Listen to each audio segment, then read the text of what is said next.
I'm going to talk to you about customer engagement. I'm going to talk to you about what's changed. I'm going to talk about what stayed the same. And then we're going to finish up with some rum, which you'll be glad to hear about.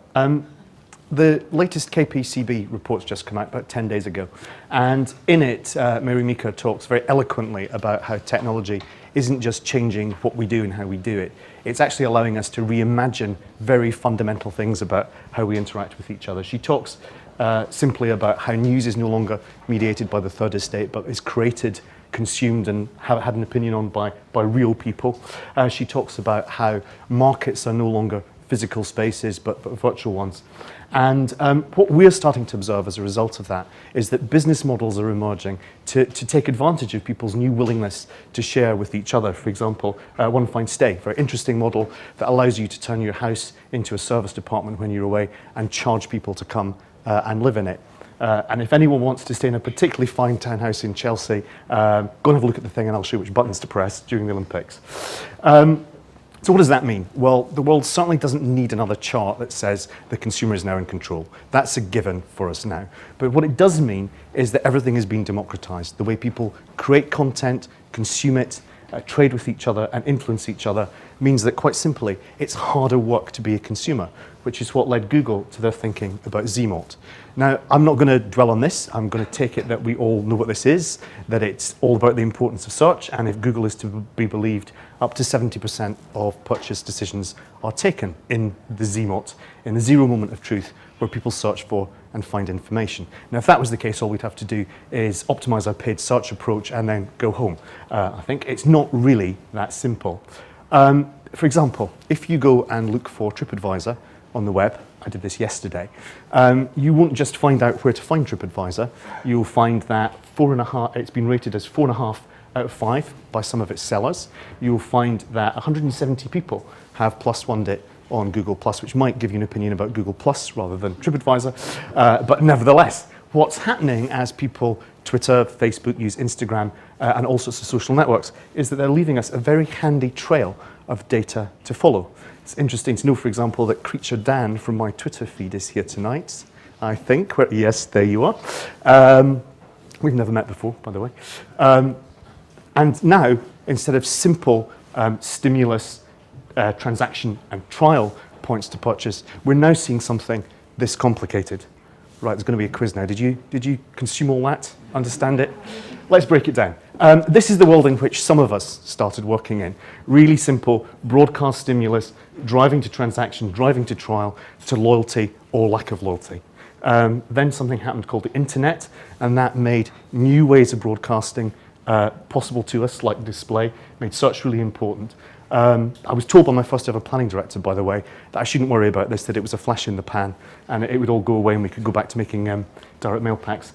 He doesn't work in the UK anymore. Then something else happened, social, which meant that people were sharing, influencing, talking to each other, and causing huge amounts of complication, actually. One of the things my clients are always asking me is, I've got all these channels, I could use all these channels, which are the most important channels for me to use, and how do I know they're working, and how do I know they're influencing each other, and how much money am I making from each of them? And multiply that by the fact that all of these channels are now creating data for us to use, that they're all out of our control because they're social, that they're all being used all over the place because they're mobile. I bet at least one of you has tweeted since you got here. And that makes understanding our customers even more important than it ever was before. If we can understand our customers' life stages, then we'll know better what they're ready to receive from us. If we can understand what they need, we'll know better how to invent products and services that suit them. If we understand their value, we'll know how much to spend on them, on acquiring them and keeping them. If we understand their behavior yesterday, we're more likely to understand what they'll do tomorrow, because unlike financial services, a customer's past behavior is indicative of future behavior. And finally, and this is a kind of new thing, we need to understand their social influence, because a customer isn't now just a customer, they're effectively a broadcast channel for you, for good or for ill. What hasn't changed about my job in the last 10 years is that it's all about putting understanding and data and information at the heart of what we do. Suki said we're going to talk about observation, imagination, configuration and response, and I am, but to bring it to life, I'm going to talk to you about Bacardi, because it's booze, and because you'd be more interested in that than something more boring. What on earth would a booze brand have to do with the zero moment of truth? Who's ever searched the internet for information about a booze brand when they're out and about? I've used mobile technology to find me a pub. I never really needed any help to decide what I was going to drink when I got there. Well, that may be true, but it also may not. Bacardi came to us a couple of years ago and they said, we don't really know what to do with digital. How would we use it? What we want to do is encourage people of legal drinking age to drink Bacardi responsibly. And we're focusing on a younger demographic, so up to about 24.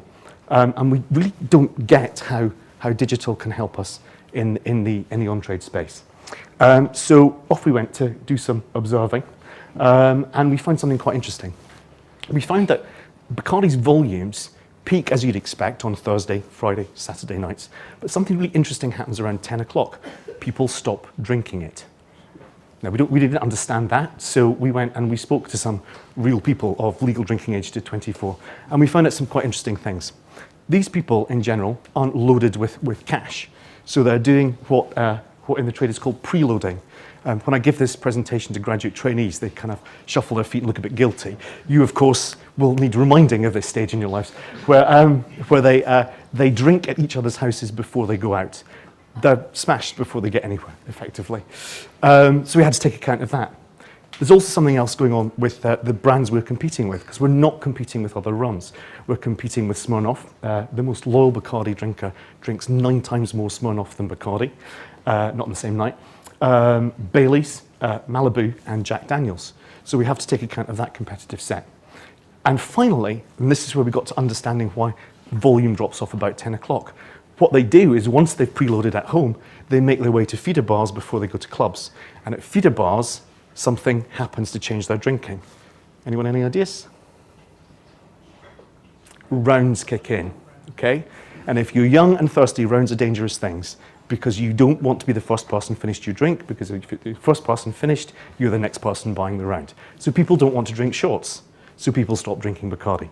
So that allowed us to build a strategy which wasn't about getting people to drink more Bacardi on nights they were drinking it, but was about getting more people to start drinking in the evening with Bacardi. That makes sense. In terms of actually starting to configure the solution then, we spotted something else very interesting about this demographic. Their weekends start on Tuesday when they start to decide where to go, who to take and what to do. And it's usually the girls who are busy kind of working out who's coming, and more importantly, who's not coming. Very important to plan, because a Saturday night's really important in these people's lives. And also really important to remember. So they're doing a lot of uploading via mobile to Facebook during the evening. Effectively, we have a 5-day window in which to speak to them. We don't just have to speak to them on the nights they're drinking. So what we understood from that was the zero moment of truth in this case actually isn't where we thought it was at all. It's earlier and it's longer. In terms of putting the plan together, obviously we wanted to be where our audience was. And I think when we briefed this, there was an assumption that digital for Bacardi would be something to do with banners and buttons. However, we discovered very, very quickly that we could reach the same number of these people with the same effectiveness by placing all of our money in just one place. Any ideas? Facebook, exactly. Because what that does is it inserted us right in the planning phase where they're talking to each other about where they want to go, who they want to go with. And so what we did was build a strategic partnership rather than a media buy that allowed us to do lots of interesting things. We actually built an app. You can't see all the detail here and I don't have time to take you through it, but what it does when you download it is it pulls all your friends' birthdays into it. It's a calendar, so you can see when you'll have reasons to go out and get drunk. We can push information to you about when our Bacardi events are happening, where our Bacardi barmen are, because we know where you are. And we can reward you for using it with social currency. Someone has just taken an all expenses trip to Cuba thanks to this app and using it lots.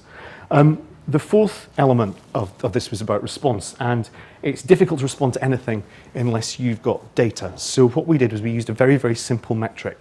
Happily for us, Bacardi have got an algorithm that tells us, relates people's warmth to the brand to how much of the stuff that they drink. So all we had to know was how warm they were to the brand, and thanks to our strategic relationship with Facebook, we were allowed to create control cells and actually understand people's behavior, whether they'd seen our activity, whether they downloaded the app, whether they used the app, and relate that to volume sales.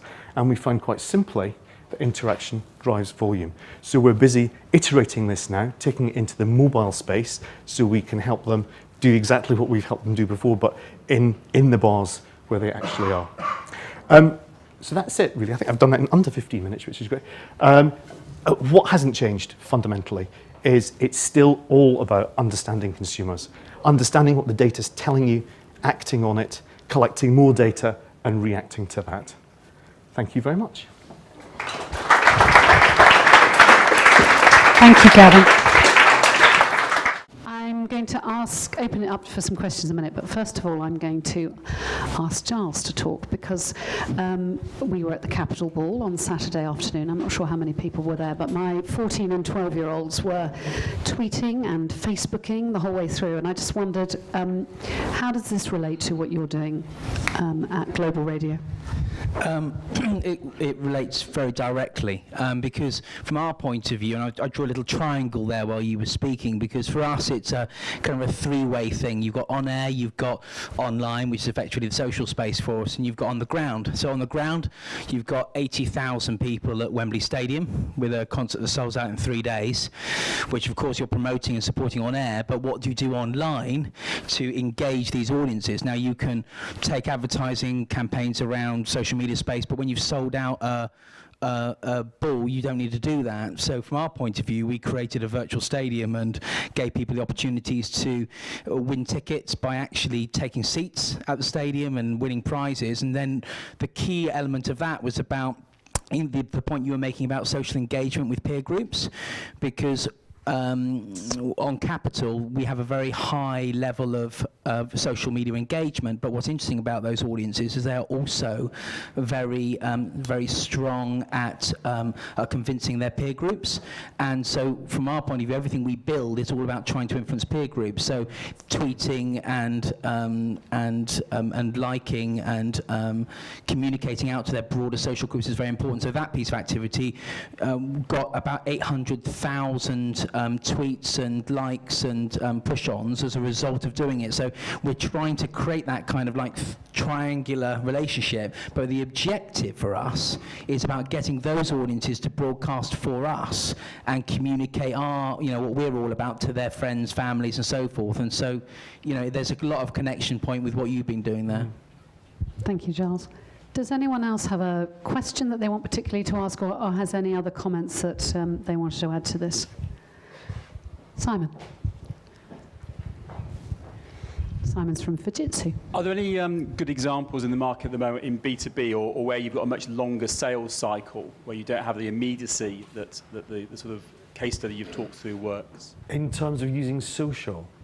Well, in terms of the whole process, in terms of how you're using information and then using that to drive that through a social or a different channel than the traditional. I think the process remains the same. I think that so long as you're understanding how your audience is using social networking or any new channel, then you are well advised to use that information to the max. We're just doing a piece of B2B work actually using LinkedIn, which is talking to micro SMEs about changing the way that they do business by demonstrating that the particular brand we're working on understands them better than its competitors, who just treats them like a smaller enterprise.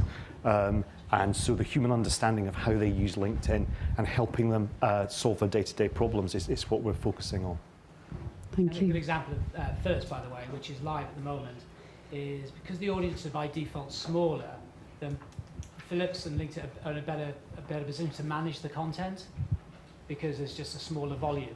So it's something you'd look at actually, and it actually is up and running at the moment. And I do think it's probably one of the best examples where LinkedIn have actually taken the strategy themselves and actually kind of exploded it out themselves into the marketplace.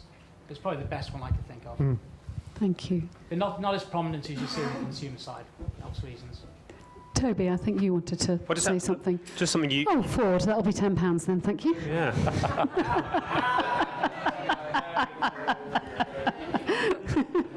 Sorry, Toby, do carry on. Just something you very quickly skirted on was this relationship between brand warmth and volume, which sounds fantastic.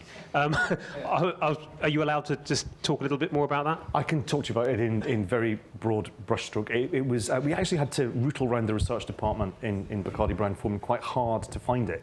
But someone for years and years and years has been doing this really interesting work that correlates claimed volume with AlcoVision to brand warmth. They've created a T-cell that allows us to extrapolate relatively accurately how brand warmth relates to volume consumption over a year. They work in 9-litre cases, so we've got to take a pub measure and then understand that people's drinking at home is probably 3 times what a pub measure is, if my drinking at home is anything to go by, and then work out how much that is in 9-litre cases. So we're talking to the business back to them in the language that they understand, which is all about X-facts. But that's taken years and years. We were very, very lucky that made the measurement really, really simple because we just used pop-ups. We created control cells, pre and post, and cells of people who had different exposure to the work, and we're able to measure it that way. We've got time for just one more quick question, statement. Actually, that's good. I was going to ask you, from a media perspective, could you tell me quickly how this impacts on what you're doing? Jed from Mindshare. Just a slightly pragmatic question. I mean, great case study. But obviously, you set it up as not being a media buy. Obviously, Facebook are quite interested in cash. And we did give them cash. So I just wondered how that bit's developed from yours and their perspective. Well, we were in the beta tester places, for example. We were able to influence that bit. They helped us with the measurement. They created the cells of consumers so we could create control and measurement cells. They knew we were giving them the entire digital media budget, so they worked with us a lot to make sure that what we did was stable on their platform and worked really well and downloaded quickly. They actually helped us develop the app as well. Thank you. We're going to take a quick break now, so you can get a drink, maybe something to eat, and have a chat, and then I'll call you back in a few minutes. Thank you very much.